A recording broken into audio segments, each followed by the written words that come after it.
And now, here are your hosts, the Schnitzel Boys. But anyway, on to center back. So back to John Brooks a little bit. John Brooks is not. Hold on.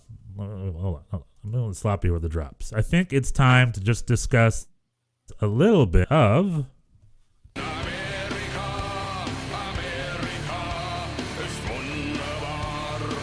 Wunderbar. Wunderbar. So John Brooks takes us across the pond. John Brooks was once again not included in the U.S. roster for the upcoming World Cup qualifiers. Okay. Now, Greg Berhalter has come out and said it's only related to form. He's still inconsistent. We want him to get back in form again. There are some games we need him for, some games we don't need him for, essentially offering some corporate speak. And U.S. fans like me are still scratching their heads, and they're like, all right. Well, I don't know if we're 100% bought on that decision or not. Mark McKenzie is part of the roster. Mark McKenzie is not playing in Belgium. He's a similar type center back. So, so it's one of those things where it's like, I think if I had to put on my Inspector Poirot hat for a bit, I would say I think there's a decision being made that's not field related, attitude or something. There's something going on behind the scenes where he wants John Brooks to take a break or something. I don't know what it is, because I feel as of late his field displays have warranted a call up. He's inconsistent, sure, but he's been better over the last month or two than he was in the beginning of the season. And I think his quality is good, if not better than, who's better right now, John Brooks or Chris Richards? I don't know. It's hard to tell. Like, you'd have to Chris take Richards. a fine tooth comb. And No. The answer is Chris Richards. No? Well, Chris Richards is doing good. I'm not saying he's not doing good, but, he almost gave a penalty last game. I guess he's doing a little bit better. But, who's better between John Brooks and Mark McKenzie? How about that? How about that then for a different question? Yeah, that's a tougher one.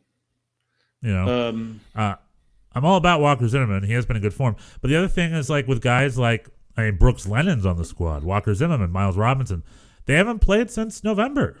So there's that too, Yeah. Who's actively playing right now. A lot of cold players. The other thing is, John Brooks is probably number one, because you have to think there's got to be something maybe more political involved in something like that. Or do you take it at face value? Do you think he's simply just not calling him up out of form? What do you think? Yeah, I think, the whole team is not doing well. He's kind of just getting his spot back. Maybe it's true. Maybe he's just giving him a little time to figure it out. The Brooks Lennon thing is a little puzzling. But, center back's not he was called in over Joe Scally. So, center back is not a position of that's problematic. But I will say that is kind of, I'm pro Greg. I think he's, I don't have a problem with him, but I think this is his, maybe his Achilles heel a little bit, that he sticks, he's not as flexible with his people, because he gets sort of locked in certain people. And Gyasi Zardes is back on the roster, as you say. Well, he's great American host. I will always Gyasi Zardes anyway. I will always defend Gyasi Zardes. It's not his fault, not Gyasi's fault that there's nobody better. True that. So Joe Scally omission. Now Joe Scally's been coming off the bench. So John Brooks and Joe Scally are both on problematic clubs. They're both, one's on Gladbach, one's on Wolfsburg, and they're both sort of dumpster fires this season. But can you blame John Brooks and Joe Scally for that? Maybe partly, but not overall. Well, I think so those are maybe the two question marks. Yeah, Brooks Lennon's involved. That was maybe a little surprising. And then Gyasi Zardes up top, Pepe's up top. Luca De La Torre is involved, thankfully. Gianluca Buzio is not because of COVID. Otherwise, he would have been. But overall, I think the roster is pretty solid. They're pretty heavy on the right backs and light on the left backs. But forgetting one big oversight, no? What about the guy from Rye, Jimmy Sands, who now had his debut for Rangers? No, you don't think? I thought he would warrant a call up. I will say I actually watched. I paid Rangers TV some money to watch this game, to watch my man Jimmy in his debut for Rangers against Aberdeen. And I don't know if our Scottish friends are still following us, but if they want to, no, we're dead to them. If they want, if they want to make the case that the Scottish League is an upgrade over MLS, they should probably pick a different game to show than that one, because that was a very shots fired. That was you know how we're getting our name as a podcast? The Scots hate us. That's our claim to fame. It's the American soccer podcast all the Scottish fans hate. Anyway, it was a very poor. It was. I mean, how did Christian Ramirez do? It was not a good game. He had a fair amount of touches, but it was not. I mean, Rangers got an early goal and they had a lead, and then they were very content to just kind of sit back and let them come. They played with a double pivot with Jimmy Sands being one of the two, and it seemed like they had it under control, and then Aberdeen got a handball penalty just sort of out of nothing, and tied the game, and then Aberdeen got very excited, but they really had very little quality up top, so nothing really happened in the end. He was, but he got a lot of touches, but he didn't really get anything on goal. And I don't think he wasn't the worst offender, but there was some pretty poor, some shots taken that went almost out the sideline, and like it was very, very not a lot of chances. And then even a Rangers guy got sent off on a second yellow for a pretty soft call. And anyway, all this to say, the reason I'm bringing this up is that important to me is that Jimmy Sands was playing the 6 and not at center back, and which really I think is where his best position is, and I think that's where he should be on the national team. He should be Tyler Adams's backup, and I think he's better in that spot than Kellen Acosta and or Buzio for sure. I think Buzio obviously is a more advanced player. Buzio is more of an 8, I would say. Yeah, and so to me, it's quite obvious that Sands should be the 6, but Greg, I guess, doesn't see it that way. But I'm encouraged by him playing that position for Rangers, so hopefully this will make him, make him more of a contender in that spot. The idea that this is some kind of gigantic leap for him and he wouldn't be able to keep up with, I think that was not the case. He seemed comfortable. He completed his passes. Actually, the Rangers goal started with a Jimmy Sands pass, and he looked comfortable. And Tom is asking, how did Christian Ramirez do? Yeah, I was saying he was in there. He got a lot of touches. In general, I thought the Aberdeen attack was not looking high quality to me. And would you rate it as better or worse than Minnesota United's attack? I think it's similar. I think it's probably in the same. Darwin Quintero in the same ballpark. I don't know. I mean, I'm gonna watch. I'll keep monitoring this. It's obviously pretty asinine to make this compare two leagues based on one game. I mean, that's really the extent. Well, that's what they do according to them. MLS is quote unquote piss poor, or MLS is shite. But MLS is shite. But then MLS is shite. And then you see on Twitter, the homers are in full swing. The American fans are all like, "What was that? That didn't look. That was kind of a choppy game." And the Scots are like, "Has he ever been pressed like this before? His mind must be blown by what he's experiencing." And it's five levels higher. This is 5 levels higher. Against, Atlanta United's one thing. Playing against Gonzalo Higuain is one thing, but this isn't Gonzalo Higuain. This is Aberdeen, my friend. Okay. You can keep your Gonzalo Higuain. We have our Gonzalo Aberdeen over here. The Scottish might, the force of Aberdeen and Partick Thistle and hearts, and captained by one Perry Kitchen, the greatest American soccer player of all time, probably according to Scottish fans. The war between the Scottish Premier League and us soccer and is ongoing, and we're fueling continues. it. We're fueling it. I'm gonna keep monitoring this. Obviously, as I've said, Jimmy Sands is like a nephew to me, and I'm gonna keep paying attention. Right. Keep paying attention to what he's up to over there. And so far, so good. I thought he played well. He got stuck in what became sort of a choppy game, and he seems ready. What I will say, as a U.S. fan, I'm loving the idea of James Sands becoming a good option for us at the 6, because we do need.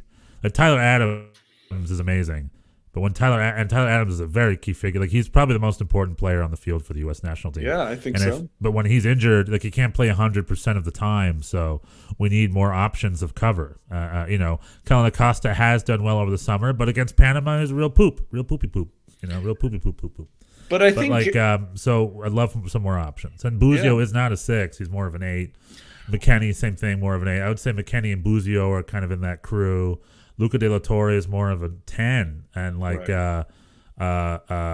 far as number 6 go, we're a little thin. So I'd love for James Sands to become a great 6. I think this is potential. Yeah, this is sort of my other gripe with Greg Berhalter, that I think he, still, or originally, I don't know, I think he's sort of adjusted as he's gone along, but he had this regista fantasy for the 6, right? Like this kind of person who is a deep lying sort of Pirlo type person who sprays passes all over the field. And like he had Will Trapp playing there, who, like, I was gonna say Will Trapp was a big thing. Yeah, no offense, but give him credit. Will Trapp is not involved anymore. You got rid of him, so right. But I mean, rightfully so, because Will Trapp was never was good, but he was never, like, I think Will Trapp was supposed to sort of replace Michael Bradley kind of in that role, but that never worked for either of them really.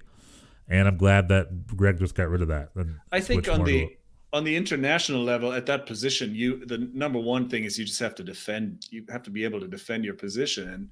And Will Trapp, people were just sort of walking past Will Trapp constantly, and that just doesn't work. So anyway, no one walks past Jimmy Sands. Not in Scotland. Not in Scotland. Certainly not in Scotland. All right, Scottish fans, come at us, bros. All right. MLS is piss poor. Yeah, I guess you'll never know the might of the Aberdeen Force. But anyway. By the way, the other guy I'm watching, Dante Polvara, the college player of the year, he did not play for Aberdeen. His paperwork is not ready. It's going to be a couple weeks until he's eligible. So. Scottish paperwork is more tough than MLS paperwork. It's just tougher all around. It's just tougher all around. I don't know what the details are. Yeah, we'll see. I was going to ask about him, but I guess he's still working his way up. But time for Pepe, time for Sands. Everyone needs a little time. Okay, so other than those questions with the Brooks thing, I would assume there's something off field going on. So I guess I understand the omission. Joe Scally is still a little young. I guess we'd rather. I'm a little confused on Joe Scally. There's a rumor, and it's a very unsubstantiated rumor, that I think Joe Scally was involved in the camp and just didn't impress Greg, so he just wasn't impressed. But it's like, I don't know, Joe Scally's good. He's doing good. I think he's a good player. But I guess he's young, a little bit more time. So they are playing 3 games, very important games. They got El Salvador at home. They've got Canada, in Hamilton, in the Frost Bowl. No Alphonso Davies at home. Thank the Lord, there's no Alphonso Davies. But you know what? Canada, despite Alphonso Davies being, like Tyler Adams to USA, Alphonso Davies to Canada times 2. Like, he's very, very important. But they've got a pretty well-rounded crew up there. They've got Jonathan David, they've got Kyle Larin, they've got Dejan Buchanan. They've got firepower. That isn't just all Alphonso Davies. And then overall, they have just a decent roster, and it seems like their locker room is very, very healthy. I think Herdman's doing a good job herding them, for lack of a better way to explain it. And pun intended. pun intended, and Canada is doing great. So I think I would love a 6-point win. I'd love a 9-point window, but I think beating El Salvador and Honduras at home are things we should be able to pull off. Losing to Canada in Canada is something that is acceptable. Honestly, it would be disappointing, but it is very much a realistic chance that that'll happen. And 6 points. I think next time we'll see each other, 2 of the 3 games I think will have been done. And then we'll check in on there. I'm hoping for, I think the first game is against El Salvador on Thursday, I believe. And they got to win that one, right? Why would they not win that one? Maybe a nice 2-0 or something. I don't know. And then my predictions are 2-0 at home against El Salvador, maybe 3-0 or 4, but probably just 2-0 or something. And I predict, I think, a 1-0 loss at Canada. I'm going to temper my expectations here. Wow, okay. Those are my predictions. All right. And then what about Honduras? Well, I think we'll see each other since then, but I predict... right. Okay. I predict another 2 or maybe a 3-1 home win or a 2-0 or a 3-0, something like that. A comfortable professional home victory against Honduras. All right. Sounds good. All goals scored by Gyasi Zardes. Oh. No, by Gyasi Zardes. And Gyasi Zardes doesn't score them. He just stands there, and the crosses are so hard they bounce off his body parts and they bounce into the goal. Those are my predictions. You mean that as a burn, but it's a compliment. I meant as a compliment. I mean, talk about right place, right time. I mean, what better place than to be a pole to bounce off of into the goal? Horst Hrubesch, the Horst Hrubesch of the U.S. Horst Hrubesch. That was just the Schnitzel Boys video on YouTube. Thanks for joining us. If you like that one, we've got a couple other ones right over here. And if you like that one, don't be afraid to subscribe, like, and ring that bell. It's the Schnitzel Boys.